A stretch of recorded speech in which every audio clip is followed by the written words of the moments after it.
আসসালামু আলাইকুম বন্ধুরা, আমি নবাবুর রহমান। সবাইকে স্বাগতম জানাই আমার ইউটিউব চ্যানেল কোড উইথ নবাবরে। আজকে আরেকটি নতুন চমৎকার টপিক নিয়ে আমি হাজির হয়েছি। HTML ও HTML5-এর যে দুটি স্পেশাল ট্যাগ নিয়ে আমি আলোচনা করব।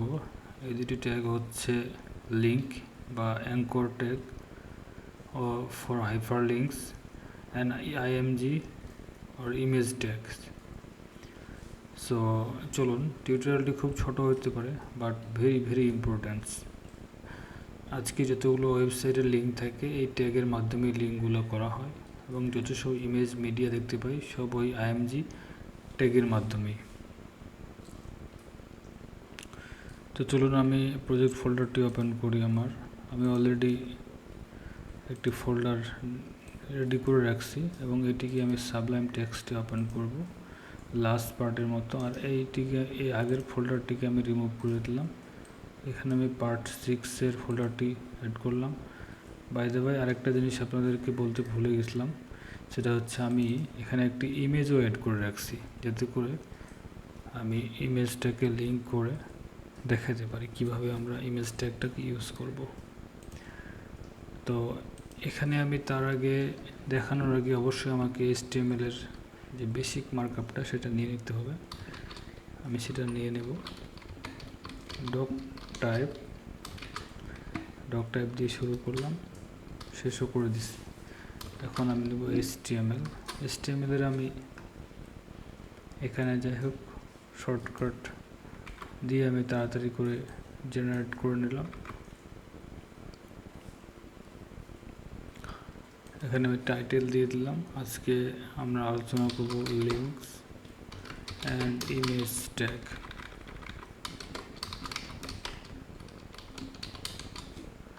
এটা টাইটেল হবে উপরে।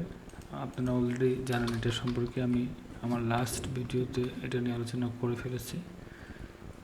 তো আজকে আমি এখানে যদি লিঙ্ক ট্যাগ নিয়ে আলোচনা করতে চাই, লিঙ্ক সাধারণত কীভাবে কাজ করে। লিঙ্কের ট্যাগ হচ্ছে এ দিয়ে শুরু হবে, তারপর এ দিয়ে শেষ হবে।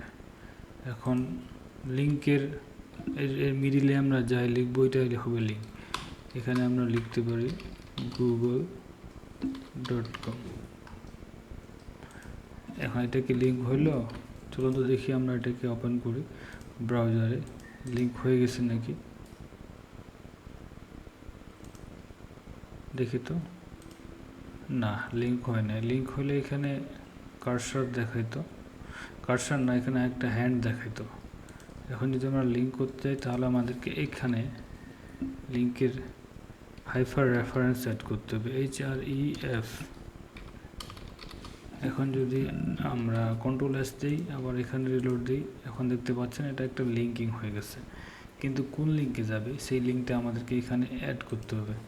এখন যদি আমরা এখানে https তারপর www.google.com.bd দেই, তাহলে এটা লিঙ্ক হওয়ার কথা। আমি রিফ্রেশ দিলাম। এখন যদি আমি এটাতে ক্লিক করি, এই যে দেখেন, ওয়াও, ভেরি নাইস, google.com.bd-তে চলে আসছে।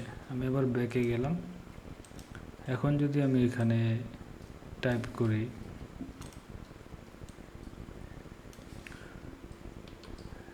facebook.com/ আমার অ্যাকাউন্টের যে নামটা এটা টাইপ করলাম, কন্ট্রোল-S দিয়ে সেভ করলাম।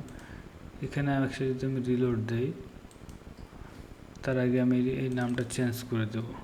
এখানে দেব ফেসবুক দিয়ে কন্ট্রোল-S দিলাম, দিয়ে এখানে আসে যদি আমি রিলোড দিই, দেখুন ফেসবুক চলে আসছে। এখন যদি এখানে আমি ক্লিক করলাম, কি দেখাচ্ছে চলুন তো দেখে আসি। সুন্দর, আমার ফেসবুক অ্যাকাউন্টটা চলে আসছে এখানে। তো এখন আমি চাচ্ছি আমরা দেখি অনেক লিঙ্কে ক্লিক করলে নতুন ট্যাবে ওপেন হয়। সেটা যদি আমি এখন এখানে করতে যাই, তাহলে আমাকে এখানে কি করতে হবে, আরেকটা প্যারামিটার অ্যাড করতে হবে, টার্গেট ব্ল্যাঙ্ক।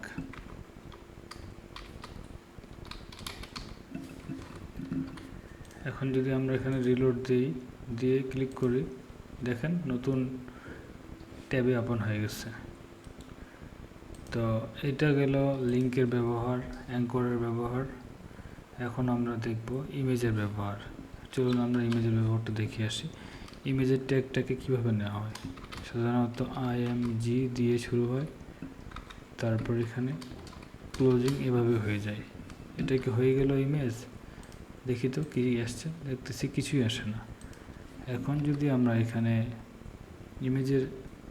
ইমেজ অ্যাড করতে চাই, তাহলে আমাদেরকে src দিতে হবে। দেওয়ার পরে এখানে গিয়ে আমাদেরকে ইমেজটা কোথায় আছে সেই লোকেশনটাকে বলে দিতে হবে। যেমন আমাদের এই ফোল্ডারে, যে ফোল্ডারে আমরা আমাদের প্রজেক্ট ইন্ডেক্স ফাইলটি আছে, সেখানে একটা ইমেজ আছে। ইমেজটার নাম কি আছে? navabur.png। এটাকে আমি রিনাম করলাম, রিনাম করে কপি করলাম। কপি করে এখন এটাকে আমি এখানে বসাই দেব, দিয়ে Ctrl+S দিয়ে সেভ করলাম। সেভ করার পর আমি এটাকে রিলোড দেব। Wow, very very nice. দেখতে পাচ্ছেন আমাদের ইমেজটা এখানে চলে আসছে। এখন ইমেজের আবার আরও কিছু প্যারামিটার আছে, যেমন অল্টার ট্যাগ। কখনো যদি এই ইমেজটা লোড হতে দেরি হয়, তাহলে এখানে আপনি লিখে দিতে পারবেন এই ইমেজটাতে কি আছে। যেমন আমি img দিয়ে দিলাম।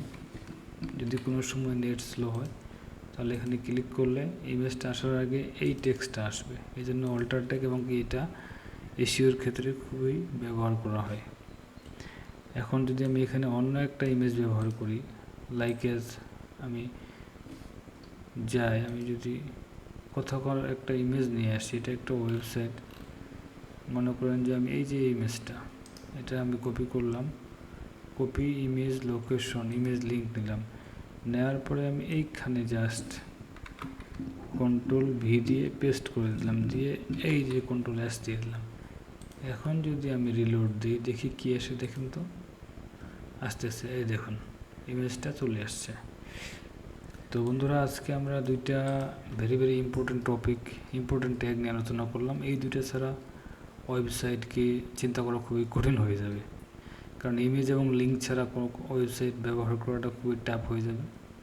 ইমেজ এবং লিঙ্ক লাগবেই। তো আমি এখানে ফাইলটি দিয়ে দেব, এটা আপনারা প্র্যাকটিস করবেন। আর আমার ভিডিওটা ভালো লাগে থাকলে অবশ্যই সাবস্ক্রাইব করবেন। সবাইকে ধন্যবাদ।